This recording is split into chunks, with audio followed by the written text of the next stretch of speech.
17, England are there, and they're here at Notts County's Meadow Lane ground, where tonight they meet Estonia in their last home qualifier of this campaign. Manager Mark Sampson's looking for the right formula as England look to build on that historic third place at last year's World Cup. The preparations for next summer's tournament have already begun, with qualification already assured.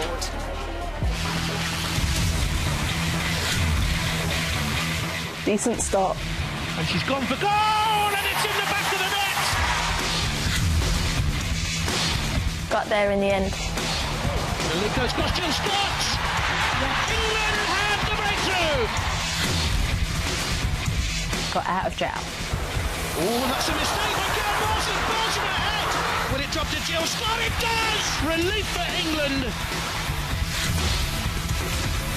Left it late. Carney is there! Carney from close range, they couldn't keep her at bay. Back on track. Chance back to Daly! A goal on her England debut!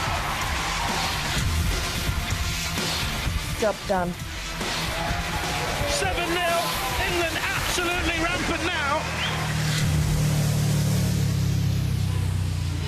Good evening and welcome to Nottingham. Tonight I'm joined by two former England stars with 14 major tournaments under their belts between them, including a European Championship final no less, Rachel Brown-Finnis and Kelly Smith. Good evening. We will be hearing from them at half-time, I promise you that, because now the players are out on the pitch. Your commentators are Sue Smith and good evening, Jonathan Pearce. Thanks, Jackie. Good evening, everyone. An evening of sweetness and sorrow. Qualification achieved, satisfaction, 6 points sought from the last two qualifiers to win the group. Again, a possible top four seed slot at the final. So worthy ambition, but sadness with the recent deaths of popular England youth international Zoe Tynan and that grand old lady of the English game, Sylvia Gore. A minute's applause and a mo for them. But first, the team news. For England, changes from their 7-0 win in Serbia. Joe Potter and Dan Carter play their first international since the 8-0 romp in Estonia a year ago, when Carter scored a debut hat-trick. Jordan Nobbs replaces Farrah Williams, who's injured, and Nikita Paris gets reward for scoring two as a sub in Serbia. With Karen Bardsley injured at the weekend and not risked, Siobhan Chamberlain continues in goal. Now, Estonia 80 places below England in the rankings. Their only ever Euro qualifying win came 13 years ago, and they've lost their last 18 in a row at this level. English coach Keith Bonus steps down after this. He's lacking in top quality players, really. Umpu scored their last Euro qualifying goal 4 years ago. And now the minute's applause for Sylvia Gore, MBE, the first England goal scorer ever.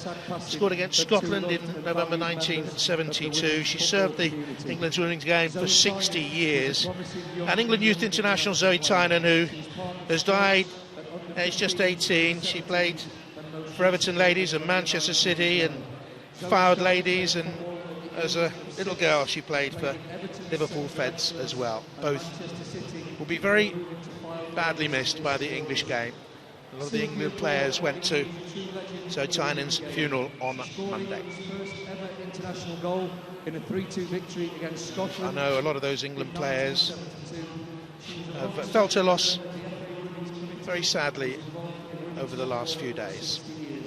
Both will be much missed by everyone involved in women's football, and I'd like to ask you all to now stand for a minute's applause.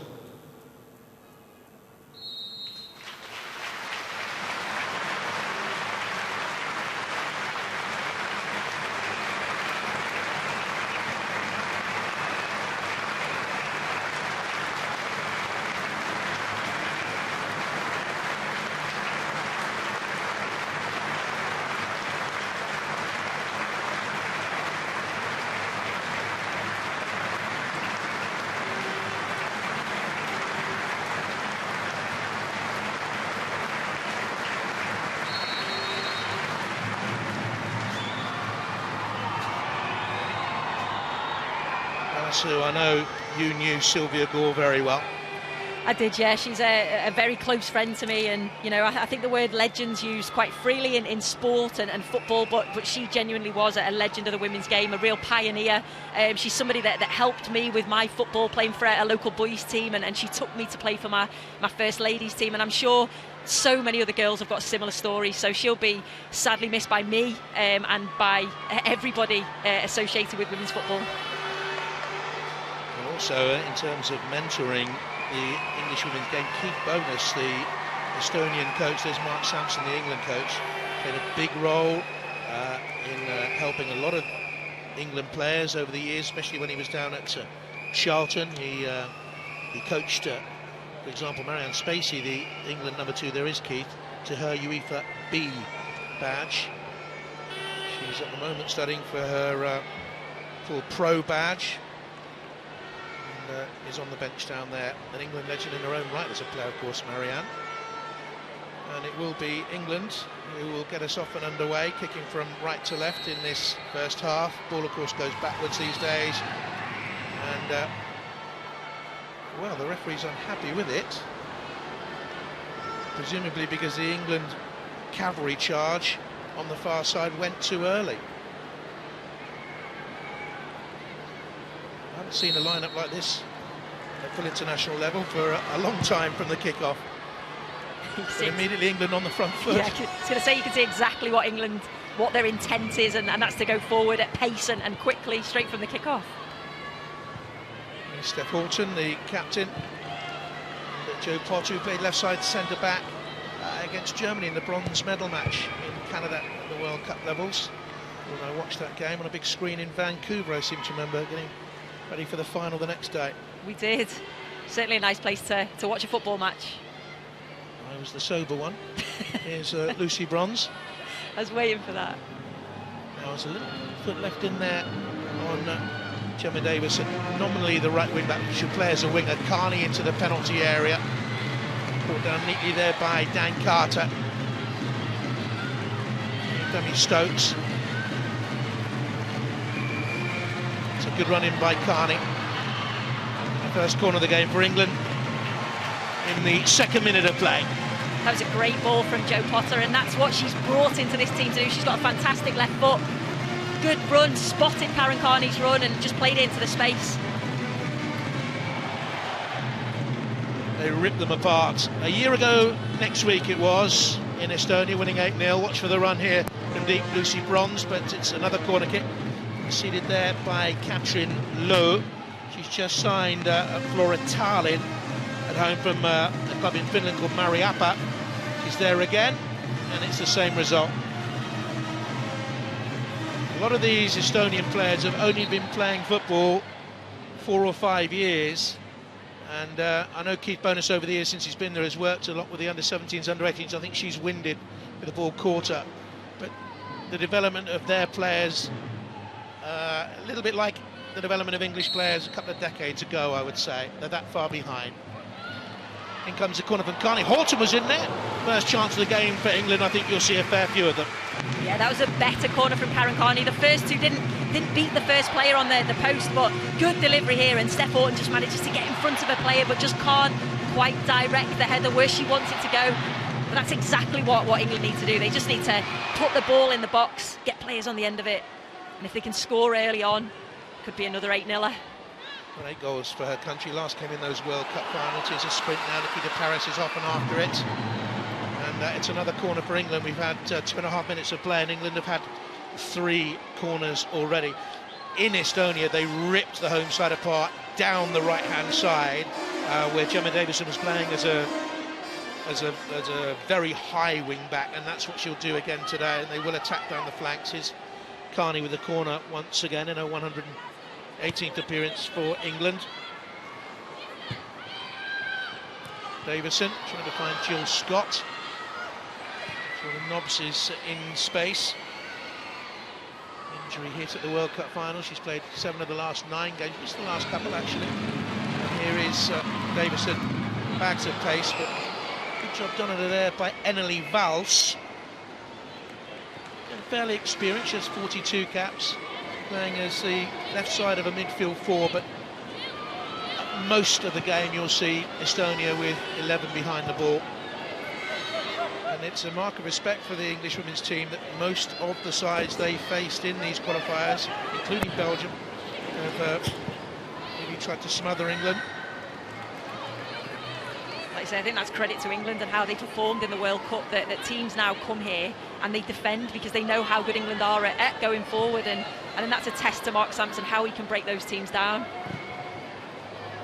Houghton to Davison. Bronze is there behind her.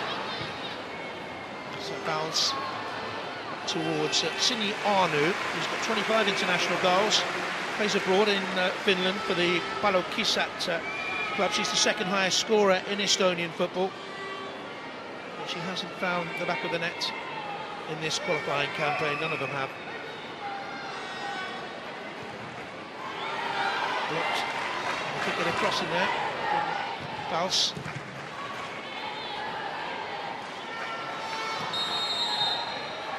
Free kick England's way. Qualified in 6 Euro campaigns. 38 qualifiers played Estonia. 1 win, 1 draw, and they've conceded 179 goals in that time at nearly 5 a game. Very much the weakest side in this group. In fact, only 12 European teams are ranked below Estonia in the world. She's got on the head there. Here's Lepek, came into the game with it.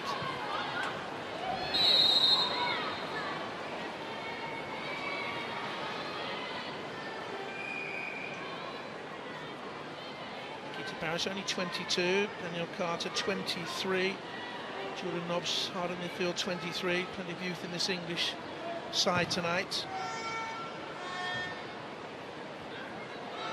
Plenty of time for Joe Potter, immensely likeable character, back in the England fold for the first time in a year.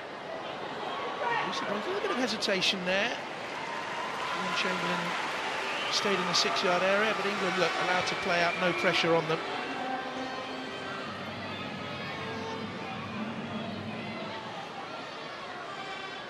Now plays here at Notts County. Joe Potter signed a short-term deal in the middle of the summer from Birmingham City.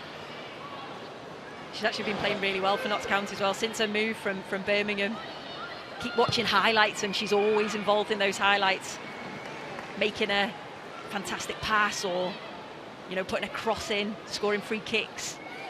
Badly needed a change, I think. Yeah, I think that's what she said. She wanted a fresh start. Her and Jade Moore both moving from Birmingham to Notts County, and it's probably just took them a little bit of time to adapt to Rick Passmore's style. But I know the last few games she's been playing well and got a lot of plaudits for it.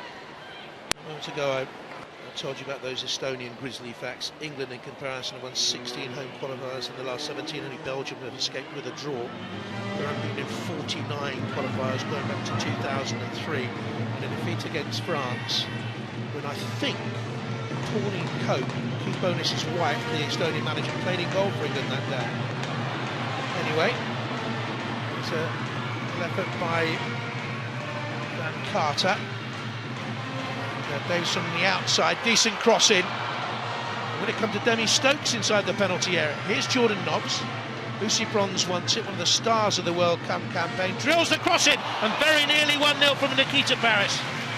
That's a very good ball there from Lucy Bronze, and you can see that England are just keeping one player back. Steph Horton's just the player. You've got Joe Potter on the other side, and Lucy Bronze here with a lovely whipped-in ball. Nikita Paris just couldn't quite steer a header. She'll be disappointed with that. I've seen her score goals for Manchester City this season. She snatched at it a little bit, and you can see head in hands, but she's had an excellent season for Manchester City and well deserves this start. One of the exciting things about Mark Sampson, the England coach, is he's prepared to try different formations in different games. He's rotated the side in terms of formations ever since we've known him as England coach. He tries new things. He does, and it keeps players on their toes. Here's Davison, did well, skinning the ball back again. Across the far post, Stokes was in there once more. To Lucy Bronze, here's Jordan Nobbs. He's got a couple of thunderbolt goals from long range in her career for club and country.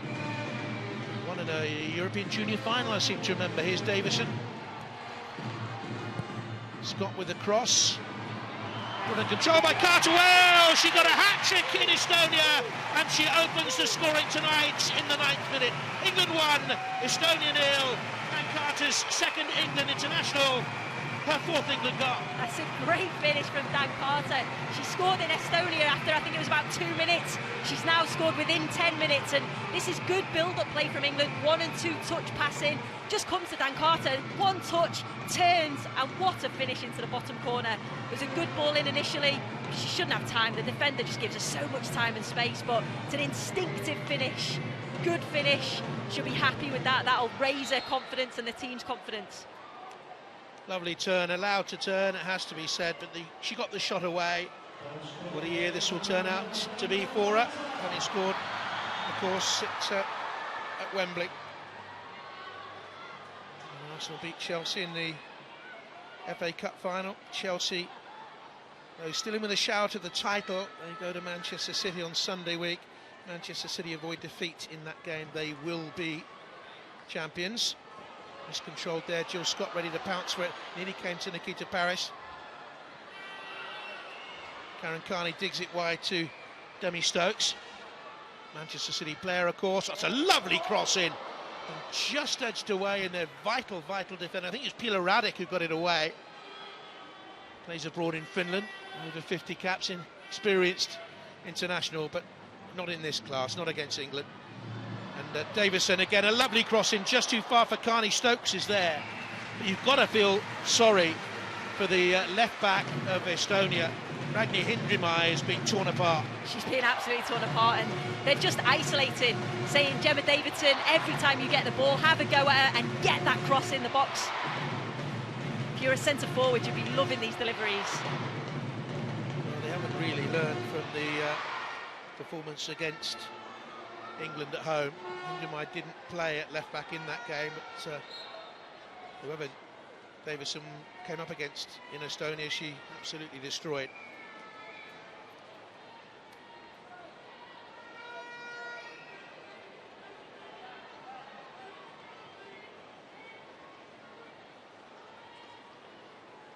Estonia behind. They might have expected it. They won't be happy. Just one aspect of the England goal. I'll tell you about that in a moment.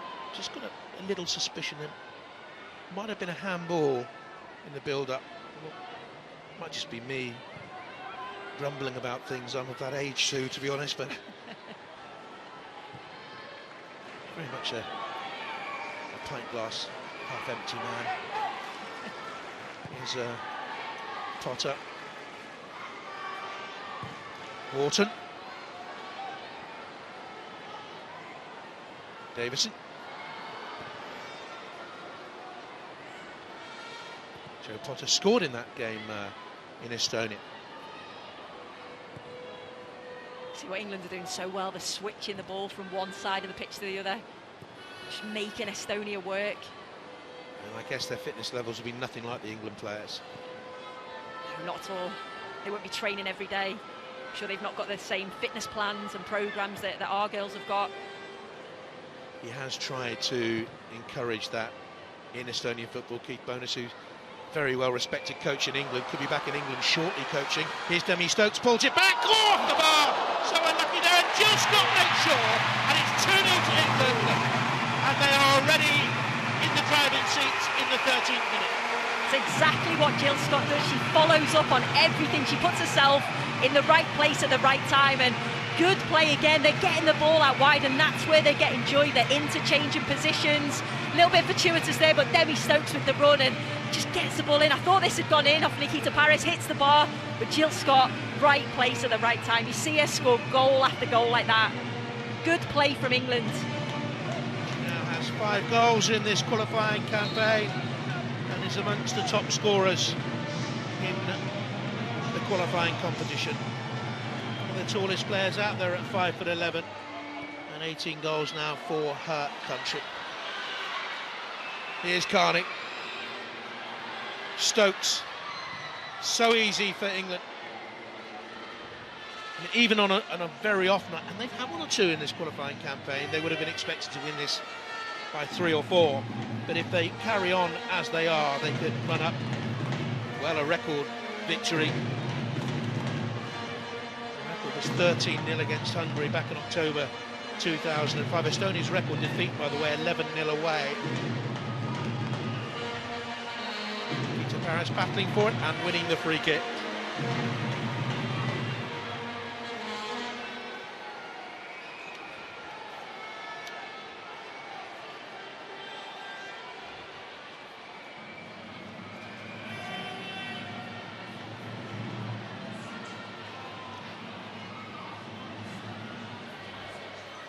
Steph Horton might fancy this.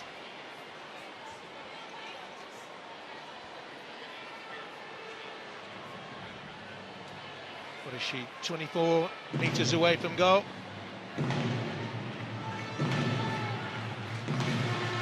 Three England players standing in offside positions, but they will come back on. Russian referee talking to them there. Estonian camp unhappy that there are Russian officials here tonight, I can tell you. Really unhappy about it. Horton with a free kick around the wall, and it's stuck in the hands of Ketela, the Estonian goalkeeper, who once had a little trial period at Chelsea. She played in a trial game against Watford a few years, about 5 years ago it was now.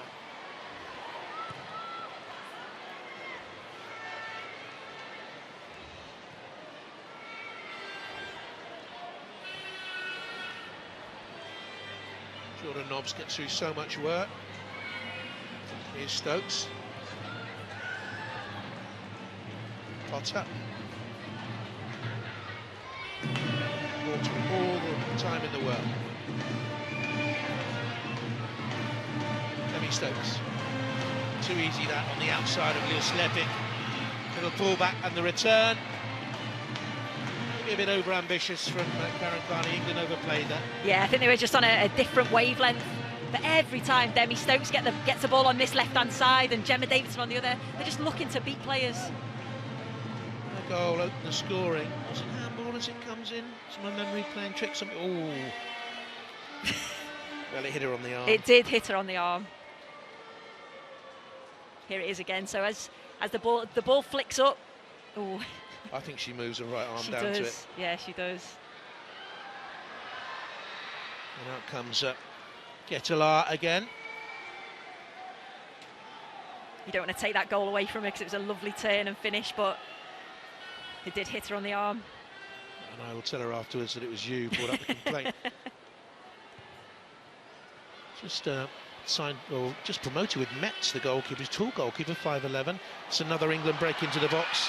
Nikita Paris across goal, Daniel Carter, and Danielle Carter makes absolutely sure this time, nothing wrong about that one. Dan Carter makes it 3-0 to England. We haven't been playing 17 minutes yet. We might have spoke about the potential handball for the first goal, but that was a good finish. Again, it's so easy for England. They've got so much time and space to pick out a pass, and good work initially from Jill Scott, and Dan Carter starts to move off. Little ball to Nikita Paris again, first touches forward. That's a good ball in from Nikita Paris for Dan Carter. It's an easy finish in the end. Still has to be finished. Wherever she is, Sylvia Gore watching on would have appreciated that. She was a good goal scorer in her time. Once saw 134 goals in a single season. She'd have loved that. Yeah, she'd definitely be smiling down watching this. Now, England have already qualified. Even if they finish second behind Belgium, they'll still qualify as one of the best second-place teams. He knows that, but he's talked about raising the bar, improving fitness levels. They had a camp together in August, a fitness camp at St George's, and he wants improved performances. Unhappy with 2 7-0s against Serbia. He wants more, so that England go into the finals next summer really competitive and with a real hope of ending that domination of Germany, who won, what, the last 6 titles? Yeah, and I think he realises how important fitness is, because you look at the top teams in the world and they are probably the fittest teams in the world, and he's looked at other sports and how he can take stuff from maybe the hockey team and the rugby team and bring that into the football. And you know, it's something that's probably not been done before in women's football, and I think it's good that we're moving that way. It's not a bad little run around the back, but ran out of play Catherine Liu, the 25-year-old, former Young Player of the Year.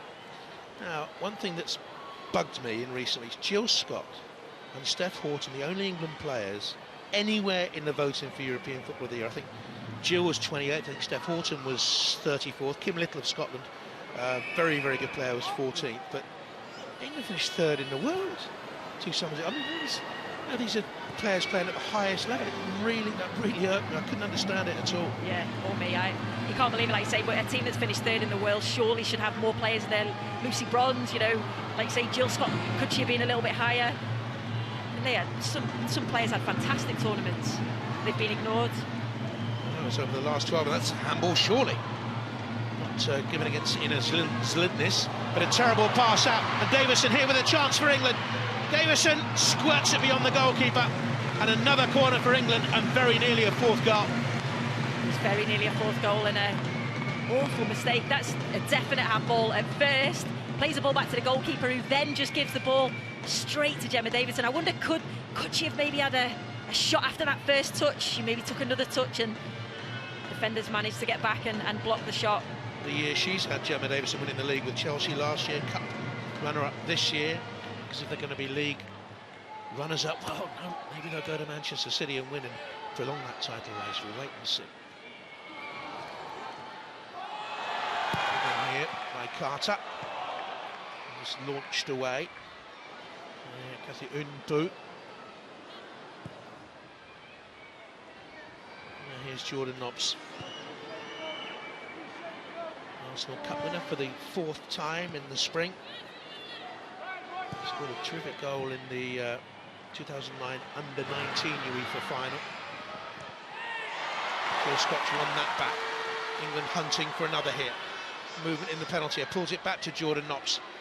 Sets her sights and bends it just wide off target to Jordan Nobbs. She scored a long-range winner on her England debut against Italy, I seem to remember as well, in the Cyprus Cup back, 3 years ago now. She's got the ability to do that, she just couldn't curl it enough. I think, why not test the keeper? And of course, she is the heiress to Farrell Williams' role in that side. Farrell in the squad, just picked up a little bit of an injury and is sitting in the stands. But at 32 and with 155 caps behind her, he's giving away years to Jordan Nobbs, who's only 23. We spoke about fitness earlier, and Jordan Nobbs is a real advocate of that. Gets top on most of the fitness scores. She's sitting in a little bit of a deeper role. Not sure she'll be doing that tonight. I think she'll be getting forward as much as she can. So much energy in that midfield. Jordan Nobbs, Jill Scott, Karen Carney. She was initially coached by Dan Keith, who was a years-old centre-back in his day. He'd have taught her the right way to go about playing football. He played over 400 games in that career. Steph Horton. Manager gave her the captain's armband because he admired her drive, her determination, her ambition, her leadership capabilities. Here's Carney. Stokes. Joe Potter. Horton. They're enjoying themselves, England. Breaks down there though. Here's Annelie Valls. Loses possession. Davison cut it back. And there's Kari Palmaro, the most experienced player with 103 caps. Plays in Norway. Damage limitation for Estonia. Goal difference in the group now 30 minus 31. It's so difficult when you go a goal down so early on, and that'll be something that Keith Bonas will have said to his players. Try and stay compact, try not to concede so early. So as a player, you know, especially when you're used to conceding so many, just deflates you. He played on the England semi-pro scene for many years, ended up at Tooting Mitcham. I think he was Coach of the Year in the Ryman, and he was nationwide Coach of the Year in 2003-04. Took Charlton ladies, to 4 cup finals, won one, to 2 league cups. He's an excellent coach, and it'd be fantastic to see him back in the Women's Super League. All the players that he's coached speak so highly of him. There's an interesting article in the match programme here tonight by Casey Stone, I think it is, saying how much she worked with him, enjoyed the way that he varied his training and made training fun. Yeah, and that's the most important thing as a player. Of course you need to learn, but you want to be enjoying it at the same time.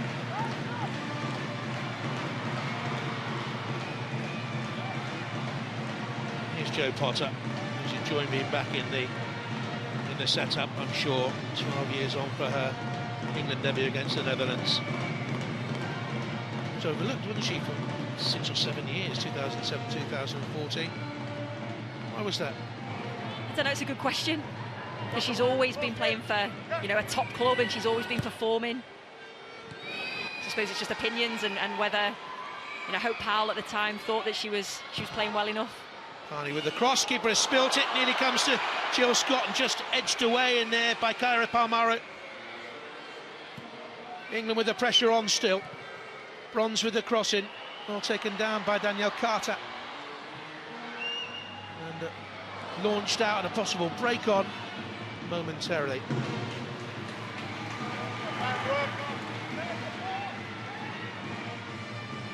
Jordan Nobbs with all the freedom of Nottingham, the world's oldest football league club. So scream the banners around the ground.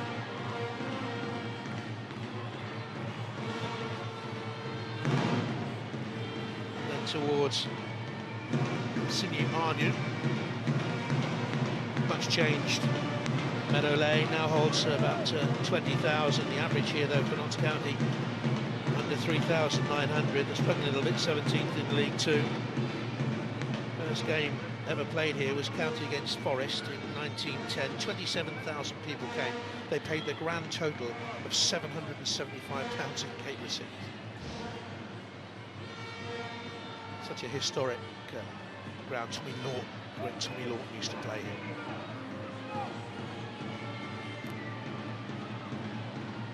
Lucy Bronze. Jordan Nobbs. Come back to her. Danielle Carter actually left it for her. Winfrey pushed it back there to Niels Lepik. It's the Flora Tallinn club. There's a fair few of these Estonian international players do. Not the top side in Estonian league football anymore. Gemma Davis, that is so easy for her. In comes across, Paris with the header wide, but Gemma Davison is absolutely shredding Estonia. She really is. Lovely pass initially from Steph Horton, switching the play, but like I said, every time she gets the ball, she wants to beat a player. That's what Gemma Davison can do. Leave her 1v1, she's going to beat the player, get the cross in. It's just a case of a centre-forward getting on the end of it. Only on the standby list for the England World Cup squad in Canada. And this actually only, I think it's a 13th cap. England dominating goal attempt, shots on target, and of course goals.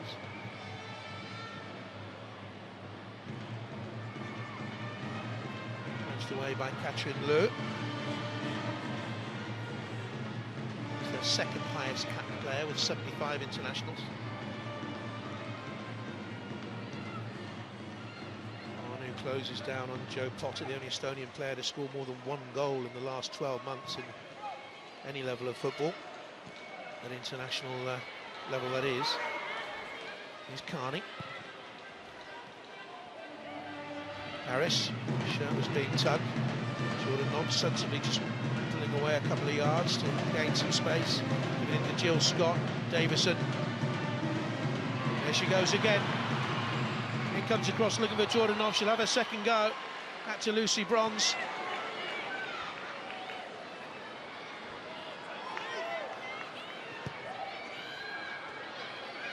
Davison with the cross, head in the air and headed away by Lou, driven back in by Joe Potter. Do you know what this reminds me of? If you're coaching, if you put an say an under-18 team up against an under-16 team, under-15 team in a coaching session. It is. It's like an attack versus defence drill. How can the attack break the defence down? England certainly are doing that. Before anyone from the FA castigates me, I know you're not supposed to put age groups together if they're more than 2 years apart. So, I've never done that.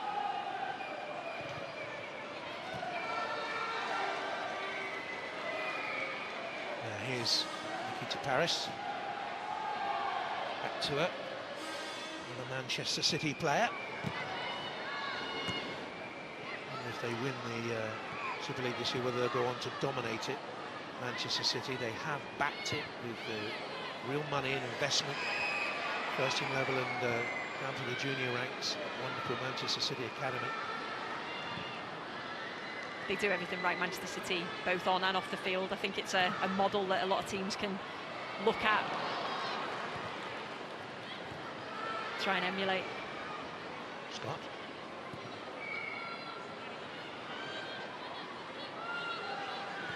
Davison with Daniel Carter on that hat-trick. And well saved, Gettelar.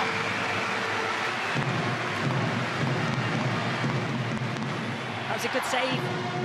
Driving, running field this time from Gemma Davidson, not on the outside. Just took a touch. You can see what she's trying to do. She's trying to curl it into the top corner. Goalkeeper managed to get 2 strong hands on it. Push it away. Conceded 24 goals in 6 qualifiers in this cycle of international football. Gettelar doesn't come and get that. England looking for bronze. Here's Jordan Nobbs.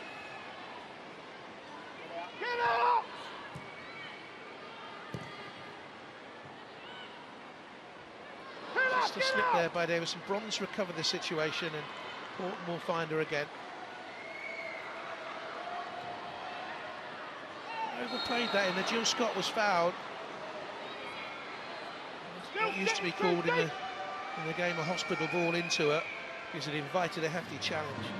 Yeah, it was a real hefty challenge.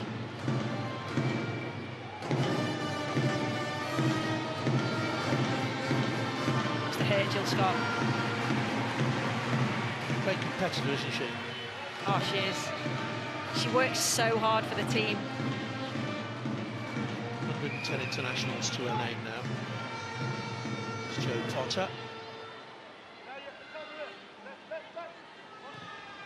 Horton, adventurous pass, trying to get it in over the head of Rania Hindramai. Gettelar alert in that Estonian goal.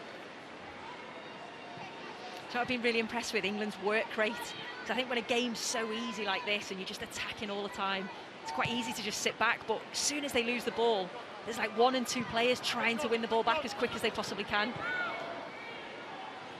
England stronger, fitter, technically better by far. Should go on to win by hatful after scoring 3 so early on. 3-0 up. Within 17 minutes, here's Karen Carney. Got a player over here, England. Trying to dribble away into the box.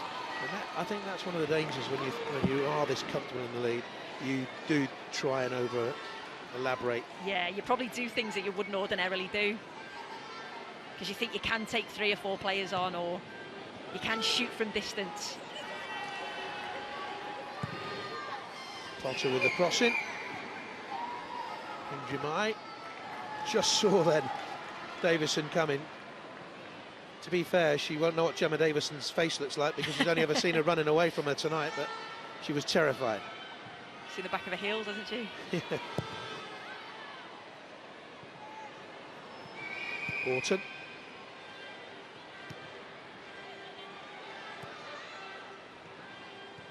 Jill Scott around the corner, looking there for Davison again. And Zlidnis will clear it away. Plays for the leading club in Hungarian women's football, Ferencváros, famous name in football, of course. Won the double with them in last season. Jill Scott with a cross. Paris attacks it. Make great contact.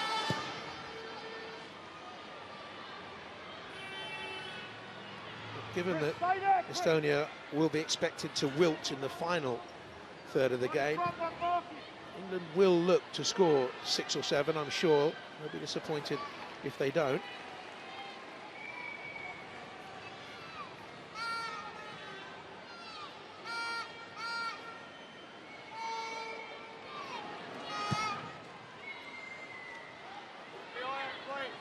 Stokes.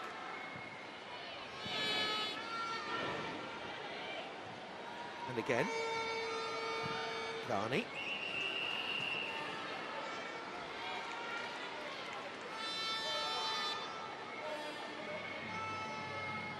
Important that England do finish strongly.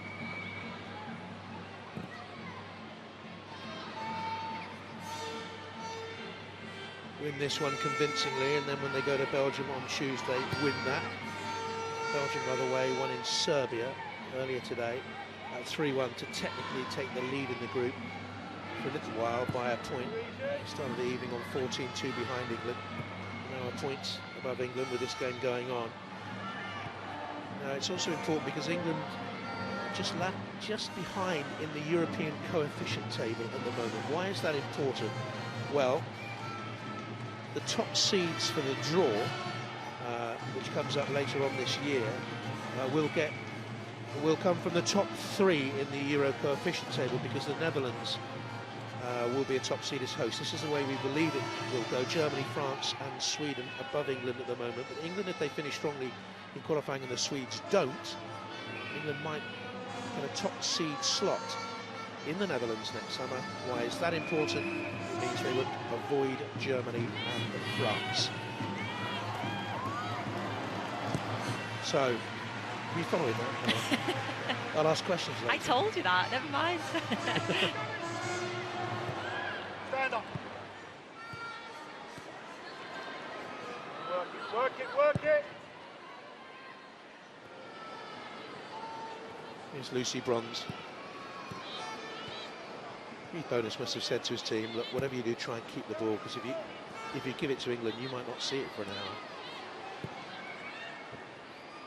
Got a foot in there, but it comes straight back to Lucy Bronze. Carney, can she keep it in? She has done. She's pulled it back into the middle, and none of her teammates were aware. Gemma Davison is in there. Far too fast for Umpu there. Jill Scott. Davison is behind her, and Lucy Bronze are as well. She's desperate to get amongst the goals, I would think, Lucy Bronze. I mean, scored a couple in Canada in the World Cup finals, where she was such a star. Edged back there by Kristina Banikova. She plays for Pärnu, who are just closing in on another league title in Estonia. It would be their 7th in a row.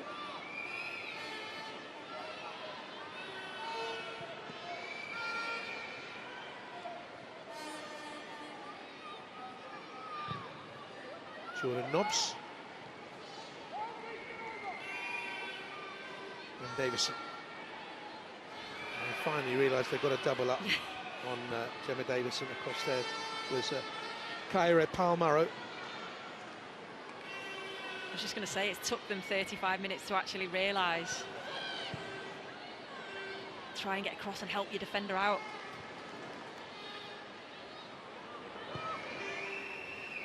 Some of these players are 10 years short of experience compared to their England opponents. That's offside against Nikita Paris, and it's something that, as I was saying earlier, Keith Bowness has worked on, but he has to have his national federation firmly behind him, and that has been a major difference, of course, with the growth of English women's football. The FA have backed it.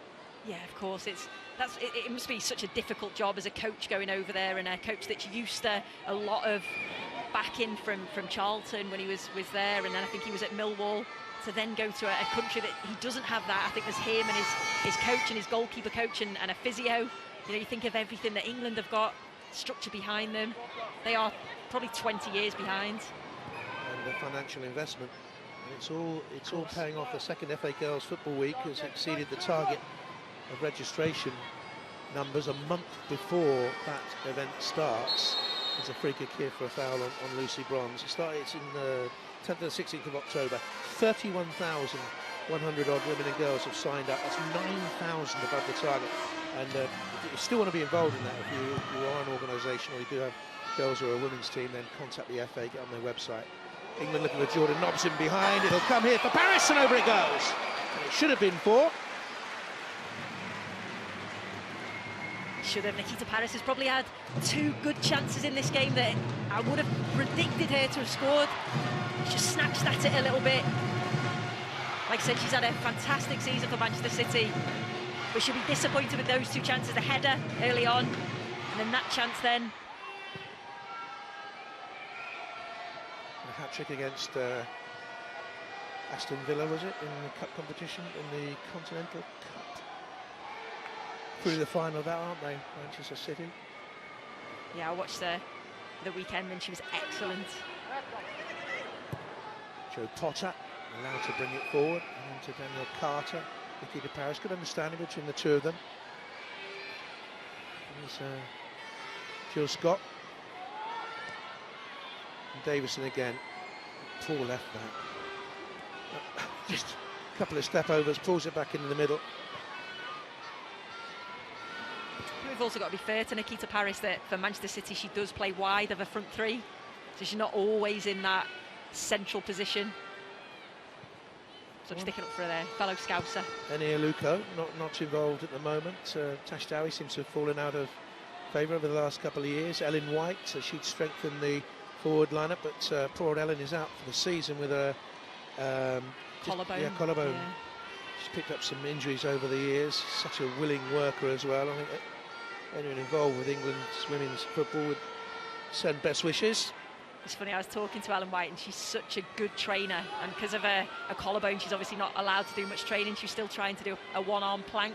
That's the type of person that she is. She wants to keep herself fit, and I'm sure once she is, she'll work her way back into this team. So you were having a chat, a little bit of gossip, a little bit of chat on the phone. It's unusual for you. I love a bit of gossip. I love a chat, don't you?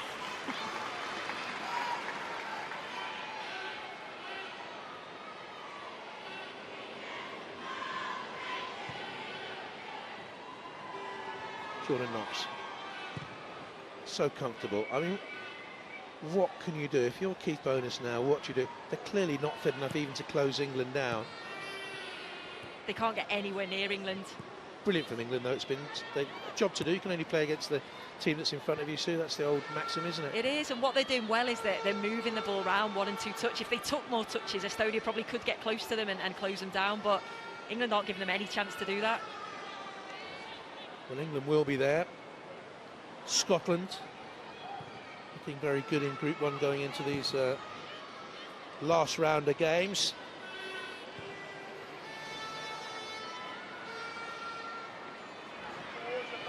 Here's Carney.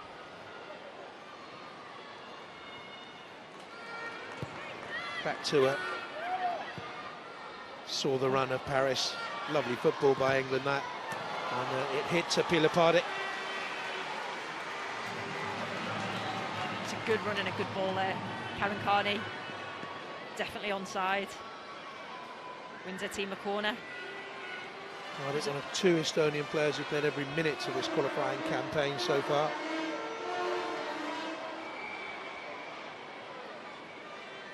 As at the far post, Jill Scott at the near. Misplaced clearance there by Banikova. Jordan Knox. Bronze. Paris is onside and got the shot away. It was blocked by Lepic. They'll go left here, England. Carney has stayed out wide. Such a clever footballer.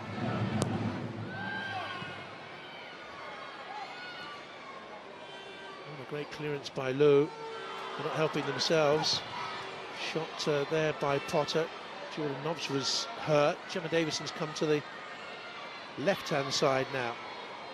She'll take on Banikova and drift inside, but she can get a shot away if she fancies it. Looking there for Danielle Carter. Low clears it away. Jordan Knox is okay. 2.5 minutes to go till the end of the first half. Totally dominated by England.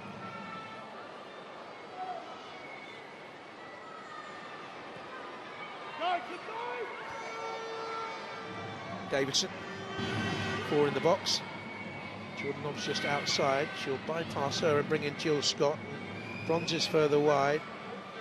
Demi Stokes has gone to that far side now.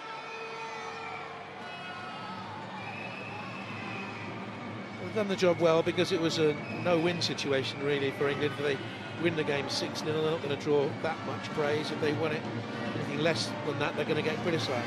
Yeah, and it's another formation, like you said, that Mark Sampson's tried out with 3 at the back, and Lucy Bronze and Jo Potter not really centre halves. You know, Lucy Bronze more of a right wing back, and Jo Potter a central midfielder. But again, just leaving Steph Horton at the back, and those two can push on. Extra bodies going forward, and it's worked. Carney.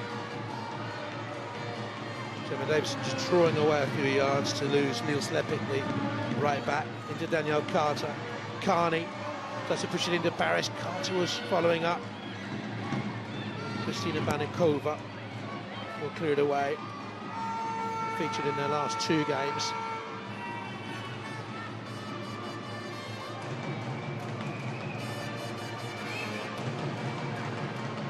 Well, we watched very closely as England finished 3rd in the world 2 summers ago, so we've seen them win. We've seen them struggle in this campaign once or twice, but we've seen them win games very comfortably over the last 2 years. I would say Estonia probably the worst team we've seen. Yeah, I think so. It's just all too easy for England. But you did say earlier, you've got to play against a team, whatever they put out there, and that's what England have done. There is no criticism of their coach, who's very, very highly thought of, not just in the women's game, but in men's non-league football and higher than that. He worked with senior players at Charlton when he was down there, but with players like Jason Newell. I think he worked with Chrissy Powell when he was taking his coaching badges. Here's Stokes. And I know that 1 or 2 of the English clubs, women's clubs, are interested in Keith Bonas. He finishes in November, actually. He goes back out to the Baltic States after this. And in his last game in charge, he sees his team going in 3-0 down at half-time. 2 for Danielle Carter, 1 for Jill Scott. In 1920, Meadow Lane nearly became an abattoir. And tonight, Estonia lambs to the slaughter. 3-0 down against a very, very good-looking England at half-time.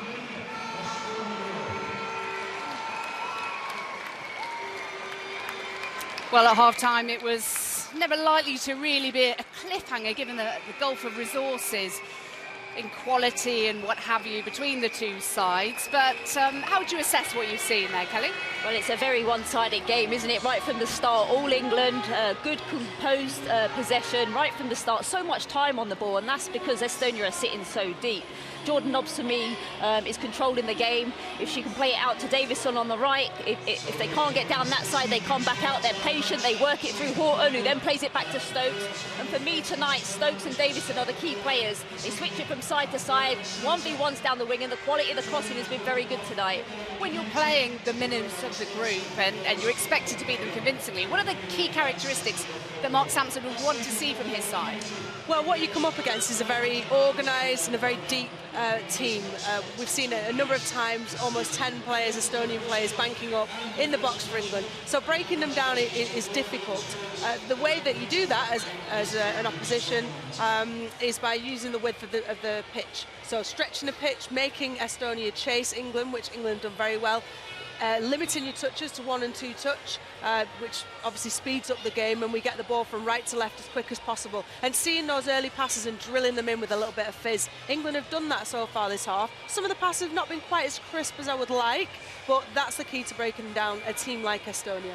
Yeah, I think we've got an idea right from kick-off what England's tactics were going to be, and it was a case of being pretty offensive from the get-go. Yeah, a little bit too eager to begin with. You can see 4 players just on the halfway line, and just too eager. You know, started running before the ball had even played. So you can see that Mark Sampson drilled it into the team early. You know, get on the front foot, hit them straight away as soon as the whistle goes. Probably a little bit too soon, but you can see the eagerness here straight away as the ball's played back. They're on their way, and the ball's lumped in, and they're going to challenge and try and get the ball from there. Was psychologically to try to get right into them, and it didn't take them too long to score the first goal. No, it made Estonia back off right away, right from the start. And I think it was just after 9 minutes that Dan Carter, you know, she got a hat-trick in her first game against Estonia. A little bit of debate whether she controls the ball with her hand, with this ball to hand, not quite sure.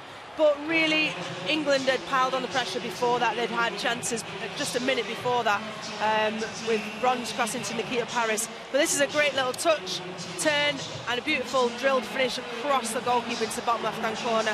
And Carter's kind of started as she last finished. Bit of a Thierry Henry kind of handball there, wasn't it? Just helping the ball along. Little pat and a little turn, but the defending was quite poor there. She should have got a lot tighter and not allowed Carter to turn and shoot there. 2-0, didn't take too long for that to come along either. Yeah, no, and this is what we talked about just now, is Demi Stokes getting forward and high, nice touch out. And what I like about this, she just doesn't hit it into the box. She picks out Paris, who swings the left foot, and Jill Scott just goes in at the back post there. And she's so tall and effective in the air, and she times her run. She's She's instinctively at the back post, and it's just a little easy nod in for Jill. And we've seen this week in, week out with Manchester City, Demi Stokes bombing it down the left-hand side and picking out Nikita Paris, who I would have expected to have finished there. She'd be disappointed. And then Jill nodding at the back post. Yeah, sign of things that City have been doing all season. Yeah, and the kiss of the armband there from Jill Scott. She knew Zoe Tynan, the young former Manchester City player, very well, who sadly lost her life recently. Yeah, I know Jill had spoken to her, very shortly before her death, and was very close to her as nurturing a young player coming through the system of Manchester City. So I know it's hit all of the City girls very, very hard, and a lovely sign of respect from Jill Scott there, dedicating that goal to her. Yeah, absolutely. Well, Dan Carter, a player you know from Arsenal very well indeed. Yeah, she's been on fire, coming off the back of the FA Cup. And here, she gets up at her second goal of the game. She's just waiting patiently. She has great link-up, a great first touch there by Paris, and she just follows a run. And it's a nice, easy tap-in. She could have just watched Paris then, but she's eager enough to get in the box and get on the end of this. A great picture head up, all across the box, and it's an easy, composed finish for Carter. And there's another chance of the goalkeeper making a good save as well. Yeah, absolutely was. It's a little bit too easy. No one really around Dan Carter, but quite a spectacular save from the Estonian goalkeeper, who has been called upon numerous times, apart from picking the ball out of the back of the net. So, Carter could have been getting that early hat-trick, but not as yet. But I expect he should be looking to get more goals in the second half.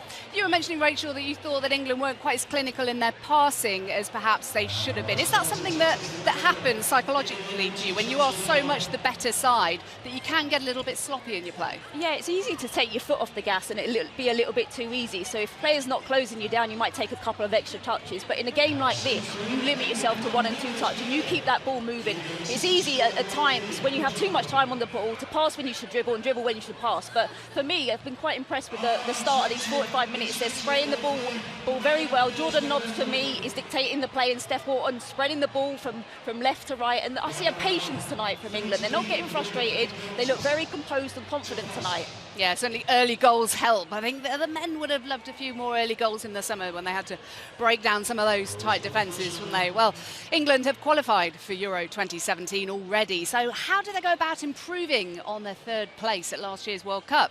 We dropped in on manager Mark Sampson to gauge his thoughts.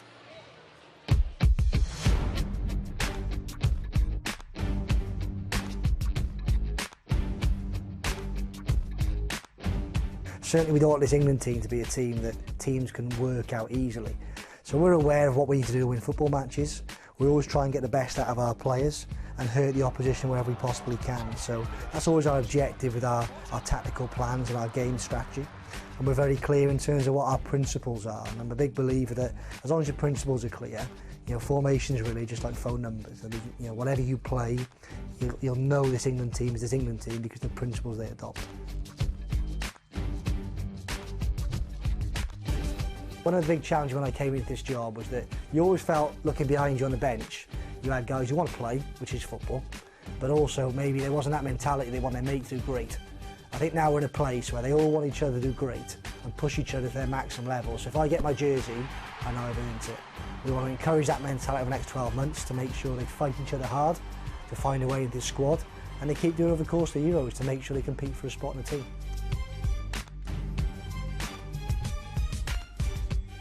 I'm a believer that, look, if we're there now and these teams we're trying to catch are a little bit above us, they're not going to get worse. They're going to get better. But what we've got to do is make sure our curve is far more vertical than what theirs is. But there's a lot of stuff that's got to happen before those graphs cross to get us above where we need to be. So we talk a lot about where we are now, where we've got to get to, and a lot of that work is belief. And I'm clear, I think we're the best team in Europe at the moment. I think if we go into a game against Germany or France at this particular moment, England would win. But we've got to make sure that we produce the performances we need to win those matches. And as importantly as that, the players believe they can go onto that field and they're going to win that football match. And that's a big obstacle for us to overcome. We've done some great work getting there, but we've got to keep working on it. We talk about belief, but Millie's certainly someone who has developed belief through playing in a winning team and playing. She's found a way to get into that Chelsea team. She's now got Champions League experience. She's got an FA Cup winners medal around her neck. She's a league champion, and now she's involved in a senior setup. So, Millie's someone who you can rely on, you can trust, and she's a blooming hard worker. We can't go into the European Championships knowing that when we're at our best, it's a 50-50 game.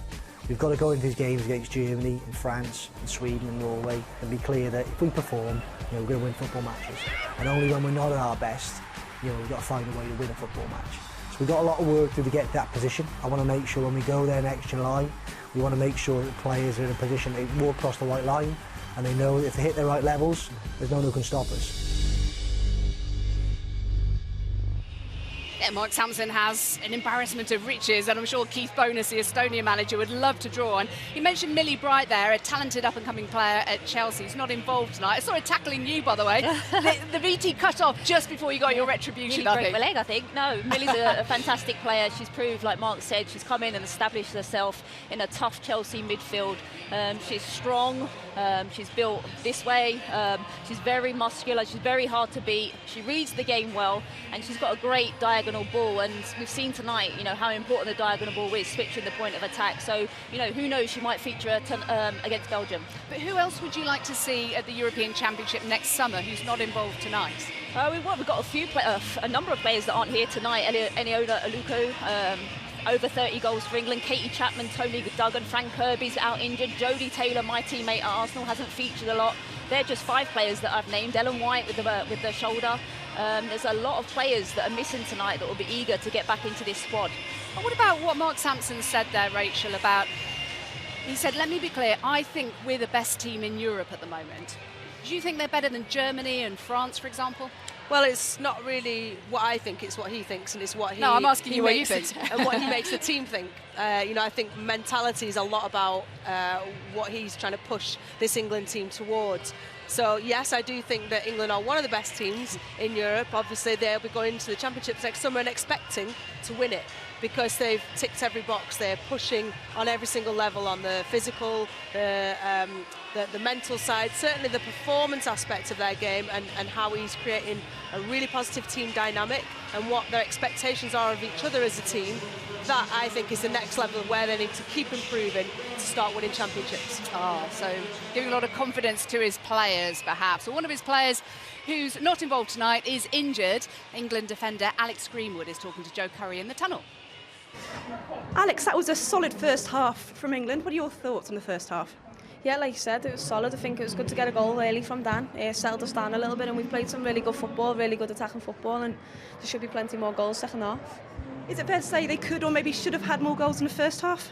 Yeah, definitely we created them. I think it was just about luck as well. I think, we hit the crossbar and then got one from Jill. But yeah, a lot more chances created. I'm sure we'll score more second half. Individually, who stood out for you? I think the forwards have had a good chance. I think Gemma Davison's been really threatening on the wing. Every time she's got it, she's had the beating of a defender, and she's definitely the threat for us. The players are currently in the dressing room with manager Mark Sampson. You've been in the England dressing room, you're part of the team. What will his message be for the second half? Definitely just same again, more of it, and stay positive, stay attacking, not to switch off at the back. Obviously, we understand that we're probably going to have more of the ball, but just stay switched on and continue to do what we're doing. Bearing in mind that they're already 3-0 up and they're playing Belgium away on Tuesday, do you think we'll see some substitutions in the second half? Yeah, I'm sure we will. I'm sure he'll make positive ones. I think he'll make ones to go forward and score more goals. And finally, I can't let you go without asking about your own rehab. You've had a broken metatarsal. You've got a lovely recovery boot on this evening. How's the rehab going? Yeah, it's going really well. I'm 3 weeks into it. It's hard, but I'm excited to be back, and I'll be back before I know it. Well, we hope to see you back playing soon. Thank you. Yeah, very good player is Alex Greenwood. Be great to see her back soon. Alex Greenwood, they're talking about Gemma Davison, saying how good she was on the wing in the first half. There was certainly a lot of good work that she did.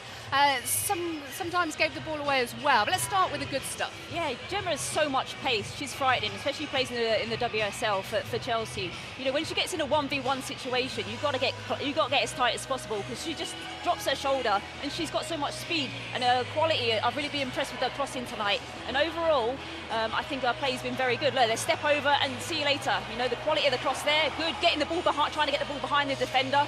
But there have been times early on in this game where I think the nerves got to her a little bit, and she gave the ball away cheaply there. You're in a 1v1 situation, the grass behind you. Go outside, beat her outside. Don't come inside where it's congested.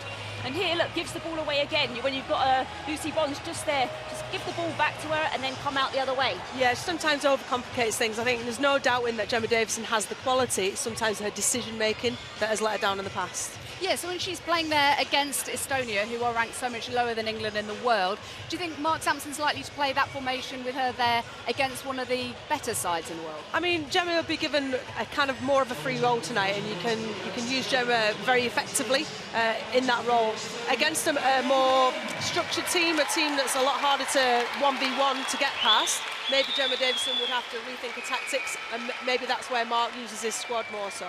But tonight, Gemma needs to be tidy with the ball, use her, decision-making, get in behind Estonian defenders, because when she's got grass and the ball at her feet, she can pick out players and she'll be, no doubt, contributing towards more goals for England.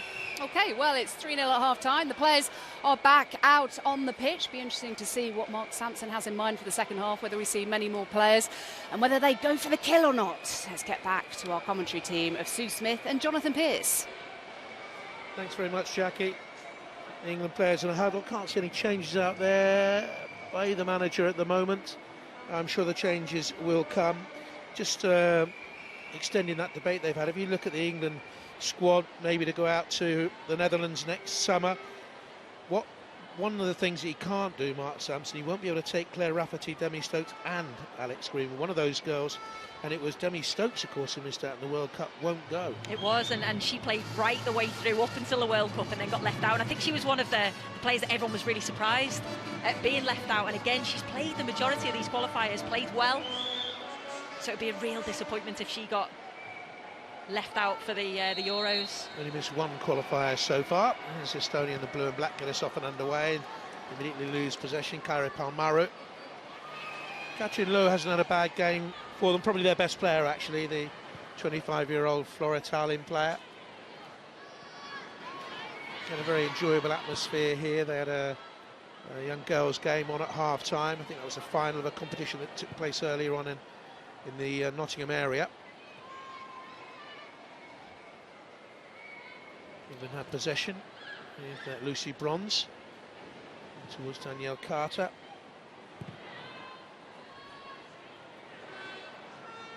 A couple of interested VIPs here tonight. I'll tell you about in a moment. I don't know whether we'll be able to pick him out in the crowd there. But here's Kim Bailey, the old former X Factor winner, is here. Big football fan, Leicester fan, I think. And there's a goal winner, Shona McCaulin, the gold winner from the GB hockey team, is here. She could have been a footballer, you know. She's a very good footballer. She gave it up and played hockey instead, I'm told. From not too far away at Newark, I think she went to Repton School. Corner kick to England.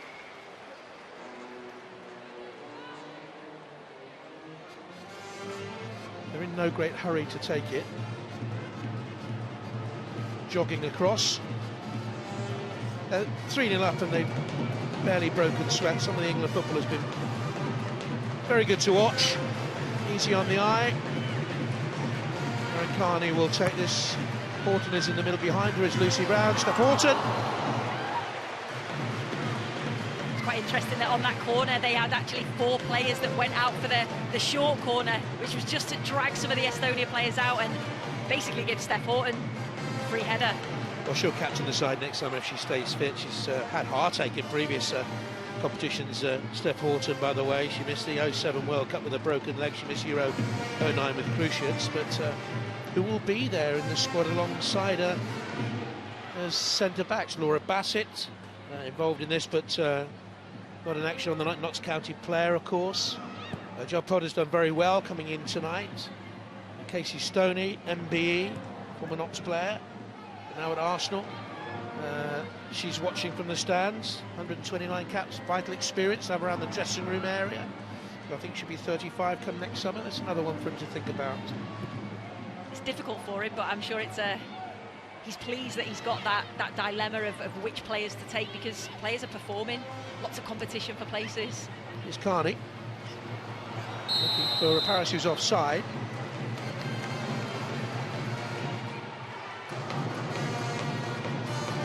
Will she be there, Nikita Paris? Will Tony Duggan come back into the fold? It's a strange one, that.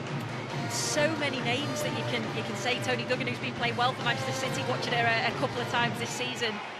She'll be another one that will be desperate to get back into the England setup.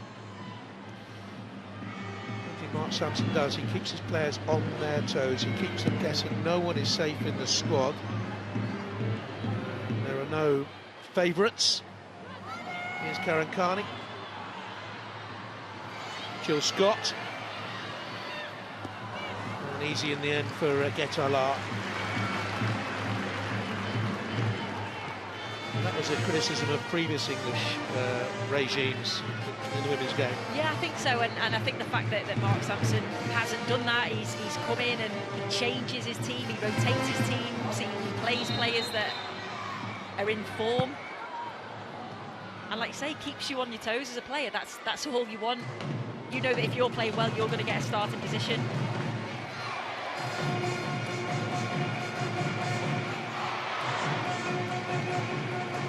He was talking to there as the man plays on, by the way, Lee Kendall, who's a goalkeeping coach, but more than that, really. He's got a bigger role with the women's team. Welshman. Of course, Martin Margetson is now England goalkeeping coach in the men's game. Welshman. Having such success in the summer. England using that experience. And I bet that's created a vibrant scene around St George's.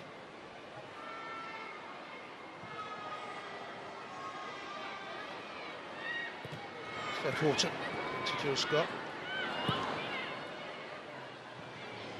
Carney tried to find Davison, has it now.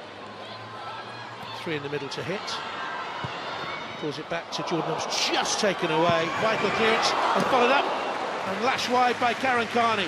But it was a really important clearance to the back for Estonia. Ines Lidnis it was who got the touch. It was a vital clearance, wasn't it? And again, Gemma Davidson beat two players and managed to pick out Jordan Hobbs. She just slipped, I think, just as she was about to connect. So yeah, it's a good ball as she gets behind the defence. Oh no, the defender, yeah, actually intercepts it.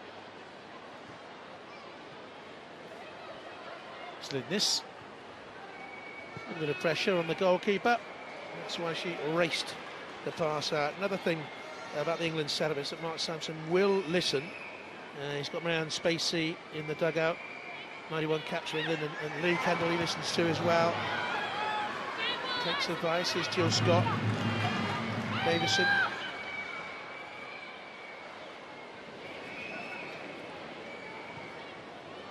Good set up behind the scenes with England. There's still Scott behind the back of the Estonian defence, but offside. But here's the big question then. You heard what he said at half-time. You heard what the panel said. Are England better than Germany and France at this stage? Can you put me on the spot? I think sounds like I'm gonna sit on the fence now, which I probably am. I think on their day, yes, they are, because when we watched them play Germany in that third, fourth playoff, I thought they were excellent.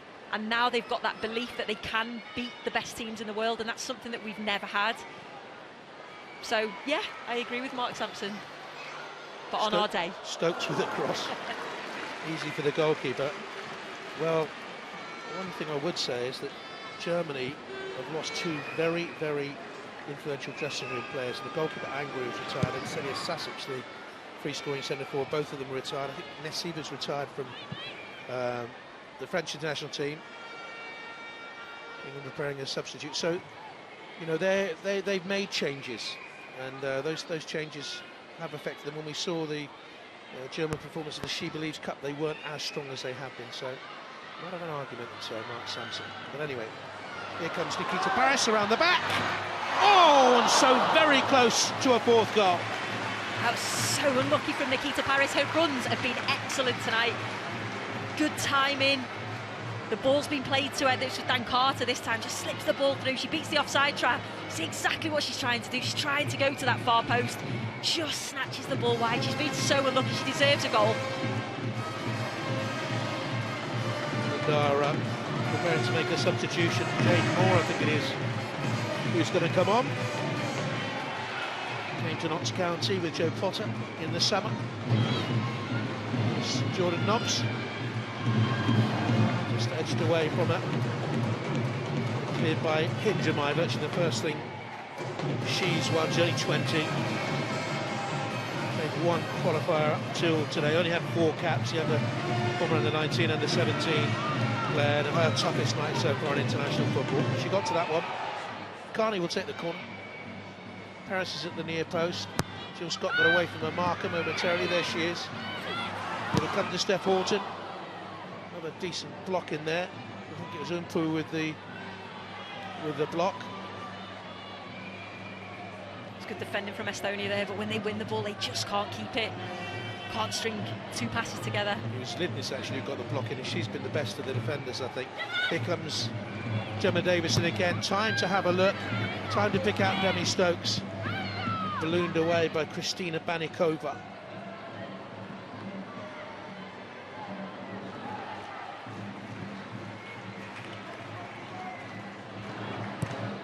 Bronze picks out Davison. Thinking my better body shape there as she came to meet the England winger. That's a foul, I would think. Challenged by Lidnis on Paris. She got squared up, didn't she, too often in that first half. Hinjamai, the left back, to Gemma. Yeah, and then it's easy for Gemma Davidson to just throw a step over in and wrong footer. They say her start position was much better. I'm sure Keith Bonus has probably had a word with her defending position.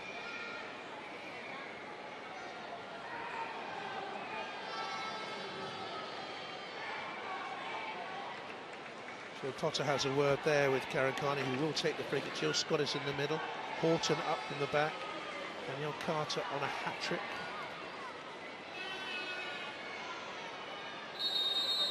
Davison in there as well. It's aimed in towards the keeper, who punched it away. There's Carter, and there's the hat-trick.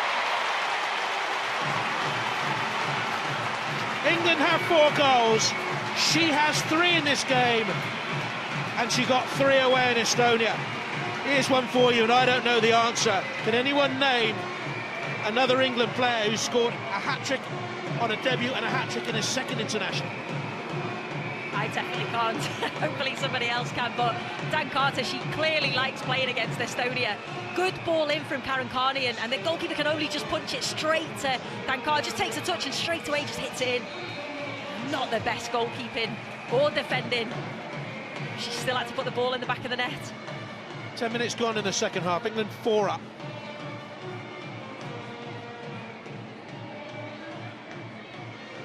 Horton pinged it into Jill Scott.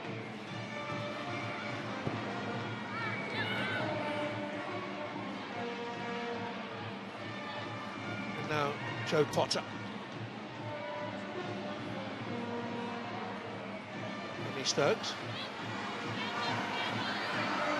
Some challenge there on her by Lepik.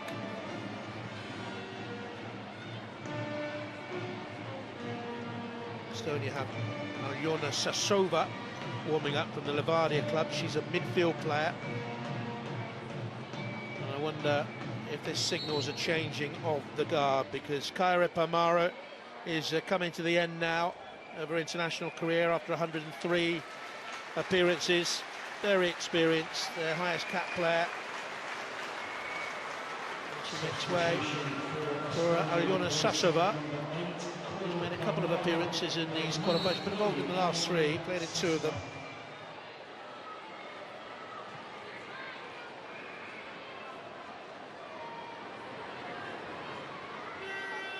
Potter.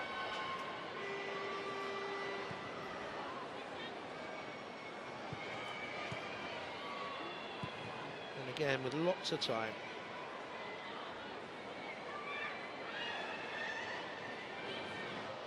Are you going to tell us the answer to that question? No, I don't know. I don't know. Davison. Oh, it's fouled. They'll have to stop her somehow. It's a definite foul. You can see there's 2 of them trying to stop her. Hoping someone out there in the wild blue yonder will get in touch with the BBC and put me out of my misery, because I don't know.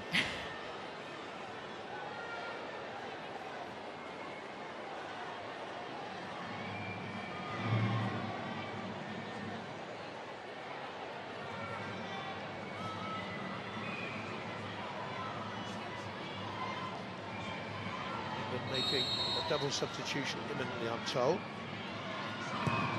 Carney with the free kick in. It's dealt with in there by Zlidnis. Carney has it once again to take on Hinjamai. He gave her too much room. Needs to get closer than that. Carney once again. Davison's wide. And has it. And Hinjamai up against the nemesis, which is running out of play.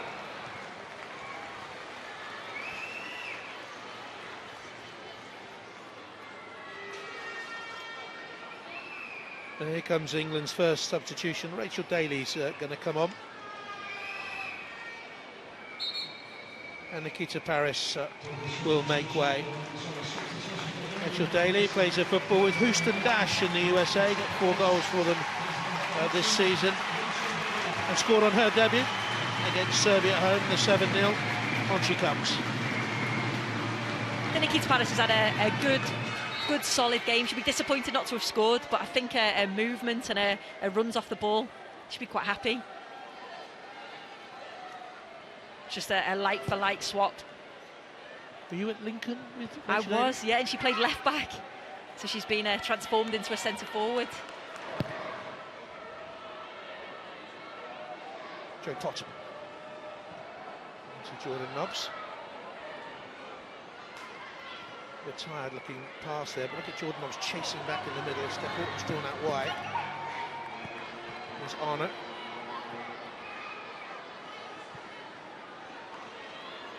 You know, I just felt that Estonia might try and draw one of the English centre-back 3 into a wide position and get runners through from late in the middle. They haven't. No, when you're playing against the 3, that's the way you can get in, but they haven't sent any players forward. There's just the one isolated up there. And she tends to drop back in as well and defend. It hasn't been a 5-3-2, it has been a 3-5-2 with 5 in the middle. Yeah. There's Danielle Carter and Jill Scott.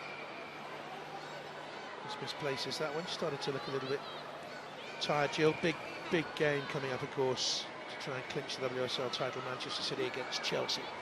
Here's Carter looking for Jill Scott. Ran her socks off in the first half, as she always does. Davison. See you later. Hinjamai gets back, wins it. Fair challenge. Davison chases back, unfair challenge.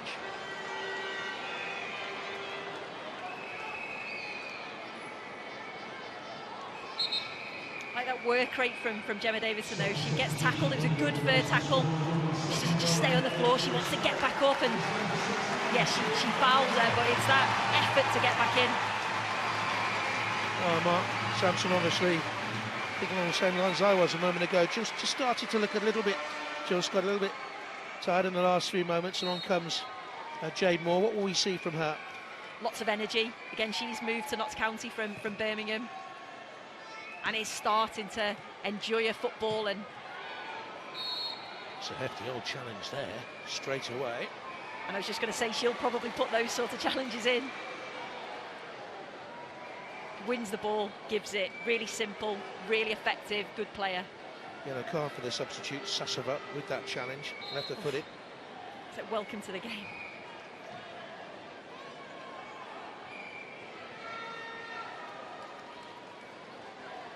Jade Moore had a major role to play in the World Cup. And did that job very well. She was part of that good English under-19 Euro winning side back in 2009. Several of the squad came from that side. This is her third appearance in these qualifiers, played in both games against Serbia. She's one that needs to win a place in the squad, I think, this time around.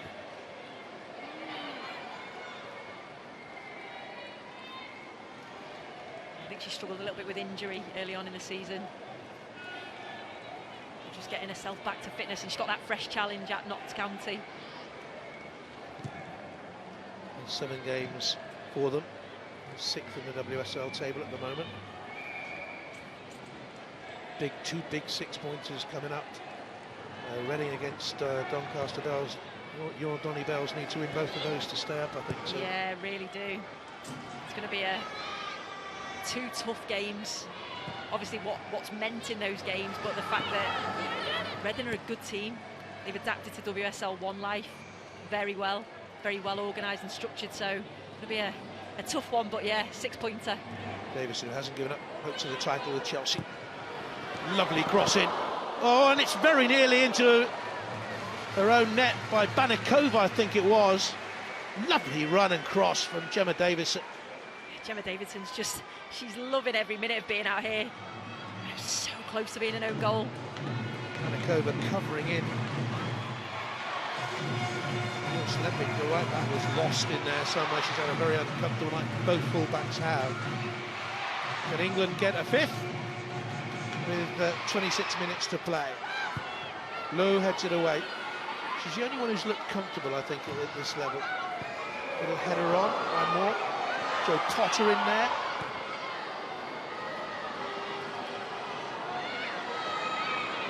Stokes.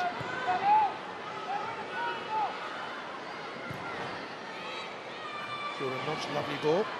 Carney. Rolling into the gap, referee allowing play on, the Russian referee. Opaikina.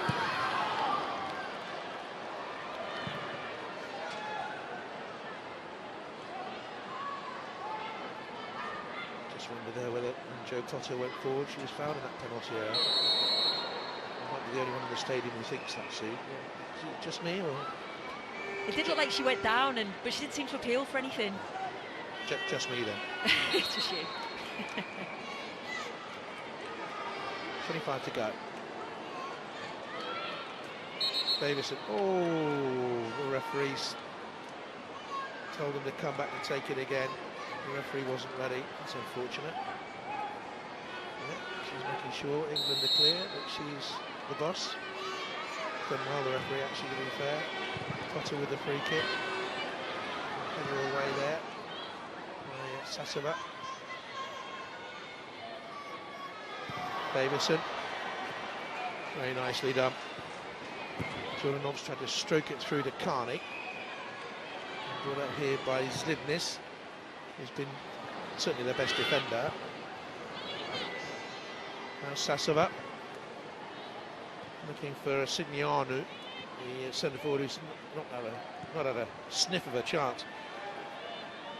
She scored 166 goals for her first club in 121 games, Arnie, but at this level, found wanting. As we've said so often, when England have come across opposition like this, in World Cup qualifying and European Championship qualifying, it is a learning curve for them, and UEFA are trying to get these sides onto a sounder footing, really. Yeah, and it's difficult for them when they come into games like they're playing against England, who have had all of their, we mentioned, all of their money put into it, the fact that they're training full-time. Playing against full-time athletes is difficult. It's that experience as well. Foul there on Danielle Carter. She was absolutely slammed. The referee stopped it to go across. Just as she goes to control the balls, oh, that must have hurt. Straight through the back of her. Well, she has a hat-trick. She'd be a candidate for player of the match. About 67 minutes. You've got to make that decision, Sue, in about 20 minutes' time. I'm telling you early, OK? Because I know what you like over your decision-making. I've seen you in Canada in around those hotel buffets. Will it be an extra? I was going to say, will it be an extra sausage or bacon? But with you, it's lettuce leaves, isn't it? That's true. Very good. Here's Jordan Nobbs into the middle. Hit the referee.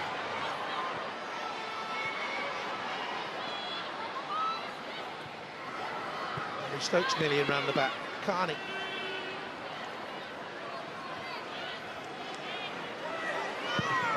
Right-footed, bounced awkwardly. Seriously, you've had a rotten season, fitness-wise, haven't you, yourself?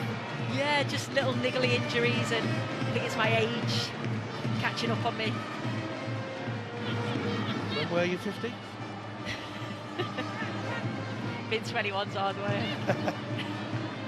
Here's Stokes. And easily away by running.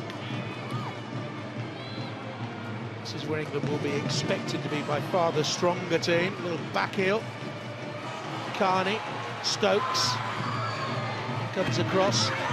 Daly. Header drops for Carney.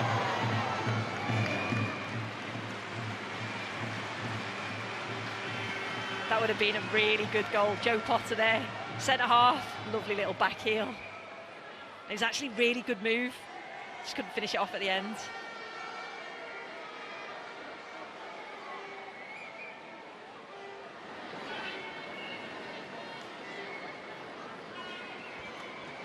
.20 goal attempts for England, 9 on target. Estonia haven't had a shot on target in the game, not had a shot of any note in the game. They're about to make a substitution. They're about to send on. That's Vlada Kubasova, who are third. She plays for a club who are third in the Estonian league at the moment. They hit the playoff section of that championship. She will replace Kristina Banikova. It's well, on paper, an attacking move because Kubasova is a centre forward. She scored against Lithuania last month. They drew that game 2-2. It was in the Baltic Cup. They drew that game. They drew against the Faroes 2-2, but lost to Latvia. And I think that probably tells you really where they are at the moment in their development. It's a lovely turn by Danielle Carter. She looks left. She could play Danny Stokes in. Comes in here to Jordan Nobbs. Chance for England and 5. Van Carter's not only scoring goals, but she's also creating them. That's a lovely little chip forward. I think it was aimed at Rachel Daly, but falls to Jordan Nobbs. Just can't quite get any power on the shot straight at the goalkeeper.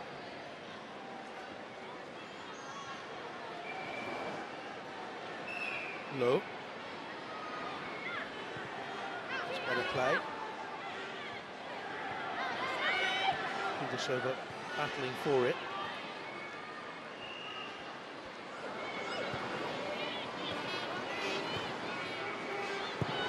Carney, lovely pass. Always been a good passer of the ball. Davison. Back there towards Danielle Carter. It didn't stick straight away, but Ketelar got fortunate.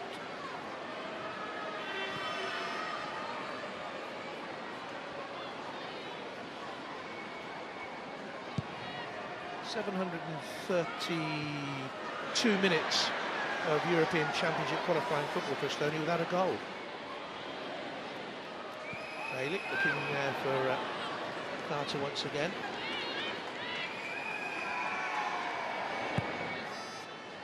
The last goal in Euro qualifiers came in June 2012. Got a bit of a problem there. No, she's okay.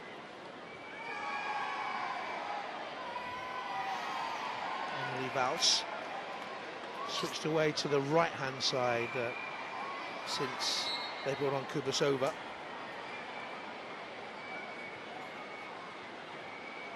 Julie Flatty's going to come on for England, and Gemma Davison is going to depart the scene. It's an interesting one. What do you make of that? Unless they push Lucy Bronze up. Well, Gilly's a defender. Put Gilly in the position where Lucy is. A terrific night. England right side player. Just wonder, is he saving it for Belgium? Well, if England avoid defeat, they win the group. And that was the intention all along. Belgium, by far the best team they've played. Won't be an easy night. England should have beaten them at home. They didn't play particularly well. There was a ghastly mistake by the goalkeeper. Jordan Nobbs is on the end of that.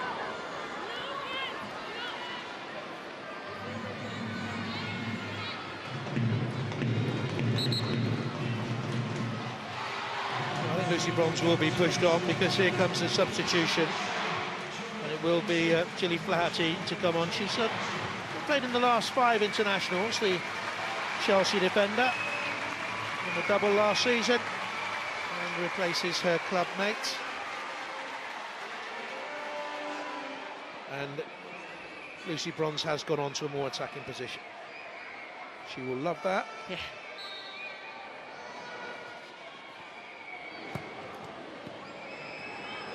There's Jordan Knops.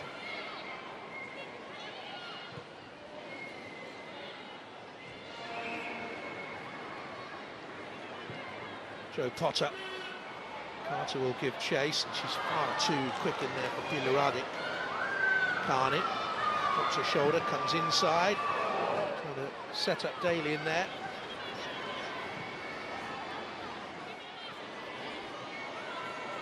Lucy Bronze, I don't think she's scored since the World Cup finals, can't think of one. Vital goals there in Canada. Yeah, save them for big occasions. Do you want me to go into why it's important that England win the boot and get the seedings again, or should we put that one to bed? Yeah, I think we'll leave that one. I'll study that later. Yeah, I wouldn't actually.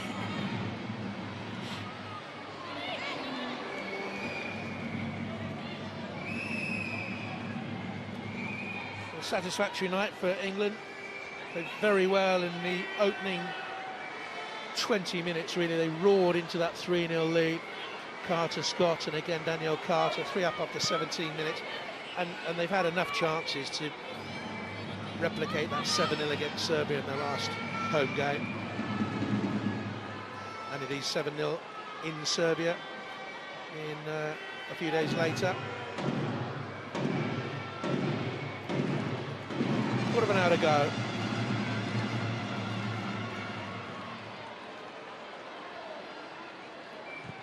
Horton. Away to Stokes. Epic is there with her.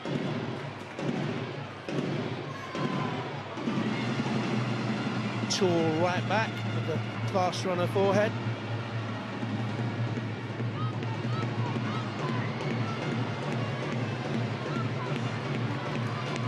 Carney. Stokes. Demi Stokes with the cross. Headed away by Kubasova.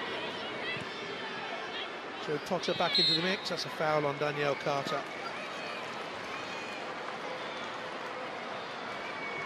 Really poor challenge by Sassovo. Has put herself about since she came on.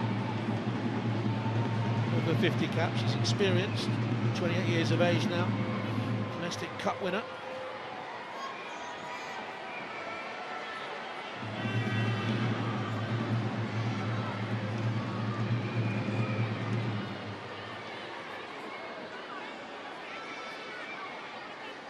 Captain wants to take it. Rachel Daly in front of her. Carney's on the end of the wall. 2 England players standing offside again. Now 3 of them in there. In a false wall to block the view of the goalkeeper. They'll come back onside. They'll create lots of movement. Here they come. Steph Horton. Keeper parried it. For that false wall to break into wider positions, because if they were anywhere in her eye line, it would have been offside. That's a great run in by Horton. Didn't quite get there. Here's Jo Potter, and still.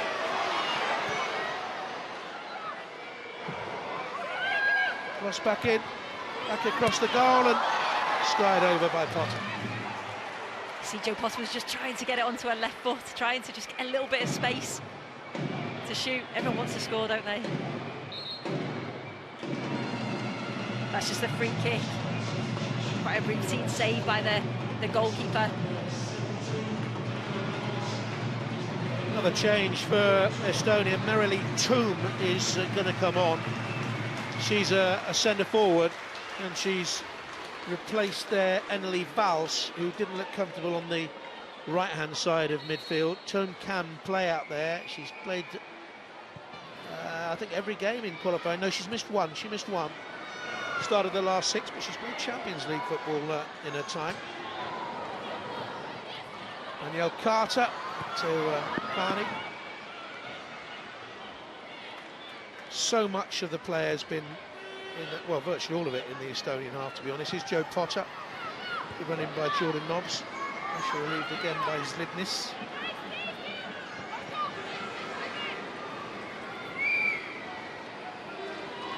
It will help Estonian football if they can get one or two of their women players away to clubs abroad. They do have one or two. Radic plays in Finland, as we said, Zlidnis in Hungary. And even to get them into higher leagues, they certainly need to get higher fitness levels. To do that, whoever takes over from Keith Bonus needs his FA to back women's football properly. Also to help the development of the game understanding, they don't seem to know that. And if the Estonia FA don't have cash to do that, then UEFA should be helping them out. Yeah. Lovely play there by Danielle Carter into the box. Daly's in the middle, just blocked by Leppit.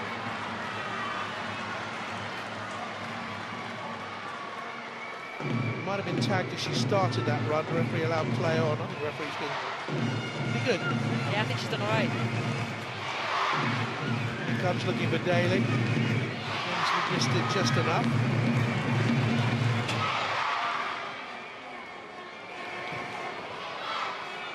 Carney. Just a couple of yards to work with and settles for the corner. England have had 10 corners in the game. Estonia have had none. That's a good touch. You never lose it. Some of us never had it. Carney towards the far post. See, Bronze was in there. Strong 50-50. Jordan Nobbs with Signe Arnu.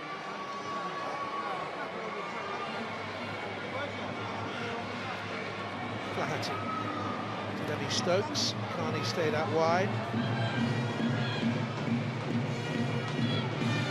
Danielle Carter loses out. 10 minutes to play.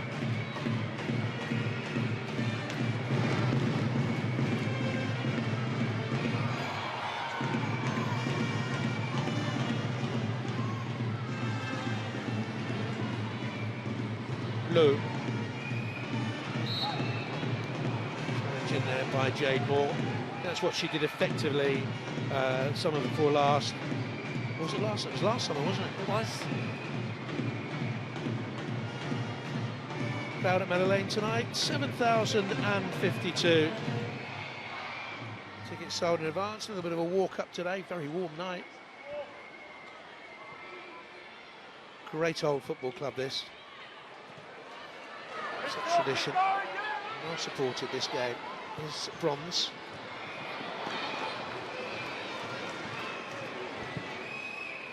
Put out by Kubasova.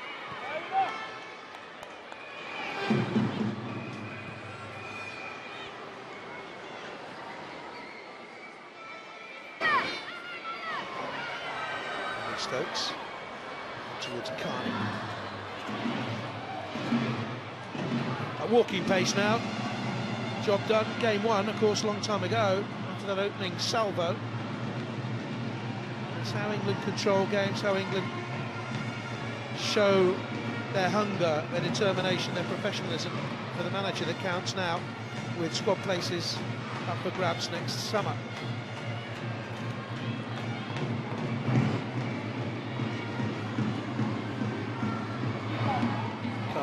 Step over, beautifully done, Demi Stokes, very nearly in by Potter, half clear, Jordan Nobbs, and over it goes.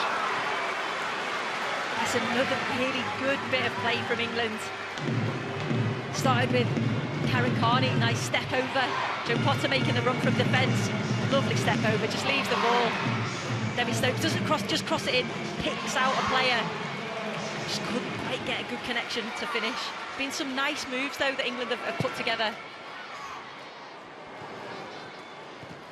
Realistically, even if England do win the group, it'd be hard for them to be one of the top seeded sides, with Sweden are above them in the coefficients. But who will they get in the draw? It's in Rotterdam on November the 8th. And by the way, fancy going out to the Netherlands and supporting Mark Samson's side. The tournament's a little bit later than you would be used to, let's just say, with the Men's European Championships or the Women's World Cup. It starts on the 16th of July. It's about a month later than tournaments normally start. It goes on to the 6th of August. All round the Netherlands, Breda and Enschede and Utrecht and Rotterdam. Deventer Tilburg used to have a very good youth tournament in Tilburg some time, a long time ago.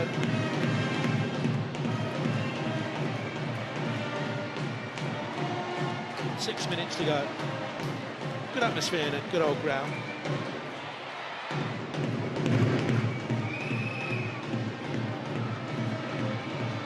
Daly will chase.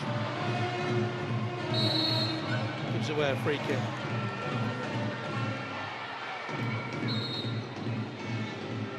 Saying it was shoulder to shoulder. All players need to watch this sort of dissent this year, though. If they go to the assistant referee and show any clear visible dissent, they will be cautioned. I think it's working well, actually, that new respect guideline. Throw to England. Magna Hindramai, the left back of Estonia, will remember tonight. And I think, I won't say it publicly because they've been beaten 4-0, but I think privately they'll be pleased with the fact they've kept England before. I think so. I think he's got to look at the previous game when it was 8-0. With the cross in, Radic got the block. And the fact that, yeah, they were 3-0 down really early on. The fact that they've managed to keep it to 4. You can't be happy with a loss, but maybe with the progression. Free kick. Belgium beat them home 6-0 and away 5-0. And England go to Belgium on Tuesday night. Another game you can follow right here. I just remember the last time I came to this ground was in the 1970s with Bristol City. You know the golden goal ticket? That's all about it at the moment because they're looking for a golden goal here of their own instead of that's offside. The old golden goal ticket, and I won. But I was travelling on the Bristol City first team coach, and the manager Alan Dick said, "You better not tell anyone you've won the golden goal," because the golden goal was an own goal by the Bristol City centre-half Dave Rogers. So I had to keep mum about the fact, I think it was 50 quid, a lot of money in those days. Yeah, a lot of money now, exactly. So who's your money on for player of the match? Well, it has to go to Dan Carter. I think scoring a hat-trick, but not just that, or overall performance. I think she's nearly got on the end of one there, but she's not only scored goals, she's been creative. I think she's been full of running, and I think a well-deserved. The team's played well, but I think she's been the standout player. Do you agree? Your choice. I'd never argue with you.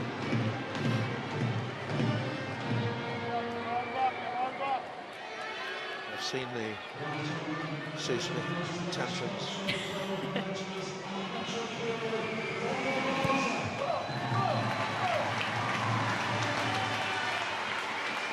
Now we're in the closing stages. 3 minutes ago, a little bit of stoppage time because of all the substitutions and the caution. And the goal celebrations, one back there well by Jade Moore. Bailey's made the running, Carter's straight offside, can't play it, and immediately she passed the ball, Jade Moore knew that she'd made a mistake. Yeah, Dan Carter just made that run a little bit earlier. Jade Moore couldn't quite feed the ball through, but the initial tackle, that's what we've seen in Canada again and again. She does that ugly work that doesn't always get recognised, but is so effective.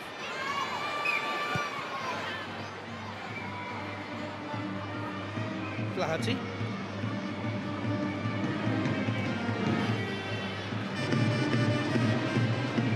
Towards Danielle Carter.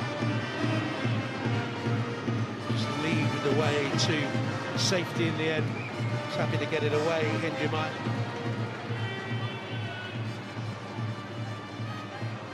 Carter at the line so well. Bronze gives it back to her. Possessed by his Lidness. Jordan Obbs has played ever so well. Wouldn't come to Jade Moore. Comes to Lucy Bronze, she'll charge through the gap. Lindy's got the challenge in.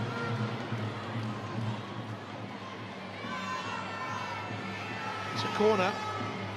I wouldn't say Ines Lindnes, the 26-year-old defender who plays at Ferencváros, could play at WSL level or the German leagues, but I certainly think she could play in France, which is a very good league. She could play higher than the Hungarian league. I think she could. I think she's done okay tonight. And I think, like you said, playing in a different league will just help their development individually. WSL is getting right up there now. One of the top leagues in the world. Here's Carney.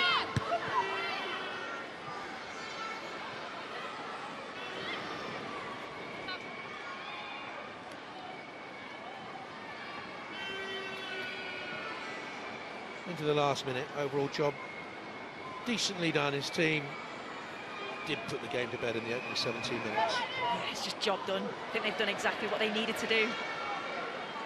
Scored goals, they've moved the ball around quickly, created chances, probably could have scored more goals, but I think they'll be happy with that performance. He's tried something new, a new system, new personnel. Done well. They haven't found all the qualifiers this campaign as easy as if they've left one or two very late. Struggling down Ashton Gate versus City in the pouring rain down there that night. This is a good run by Stokes in towards Carney. Jordan Nobbs. Potter with a high spiralling cross. Carter! Oh, it would have been goal of the night. It would have been. She's absolutely flying in confidence, isn't she? Scoring 3 goals. That's a lovely technique. Just couldn't get a head over it to keep it down. That'd have been a great goal. 3 minutes of stoppage time to play.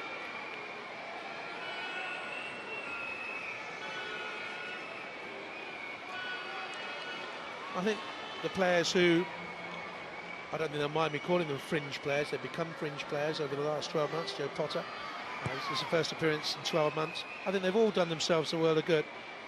Yeah, I totally agree. And he was giving them an opportunity and they've taken it. And yeah, the Estonia team, not a very good team, and it's not been difficult for them, but they've done what they had to do. And you'll keep them all on their toes. I mean, even Lucy Bronze wasn't in the side not so long ago after her startling World Cup performances. Jordan Nobbs been out of the side. Here she is. It's a lovely run and a good take. And there's Ines Lindnes again to get it away. Certainly think England have missed something since Jill Scott went off, though. Here's Carney. Would you agree with me there, Sue? I think Jill's just that energy. She's constantly pressing, harrying, making things happen. Someone loses the ball and she's the first to pick the ball back up. She's such a good player to have in your team. I think you would always miss Jill Scott. Kubrasova down the line, loses out. Flaherty, Jordan Nobbs had an excellent game. Smooth, she just turned the ball over quickly. As soon as she's played into her feet, she's clearing it away to another teammate.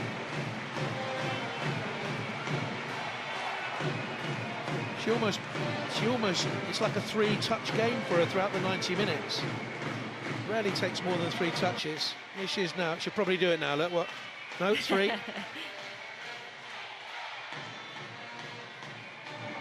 Bronze, Flaherty.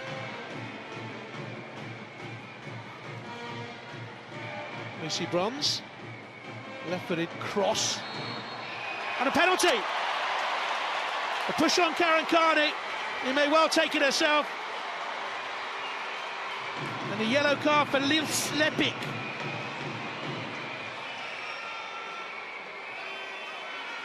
It's a good ball in from Lucy Bronze.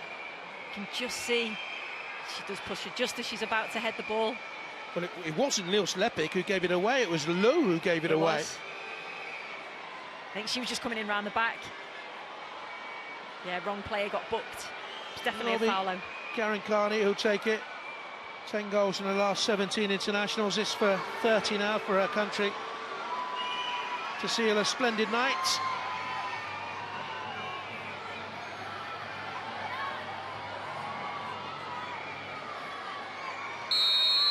And he keeps the composure. tucks it in. An accomplished night for England, always expected to win against vastly inferior opposition. They've done their job, they've done it well, they've won it 5-0. It's easy for Karen Carney there. You can see she takes a little step. Just hits it straight down the middle. Waited for the goalkeeper to move one way or another.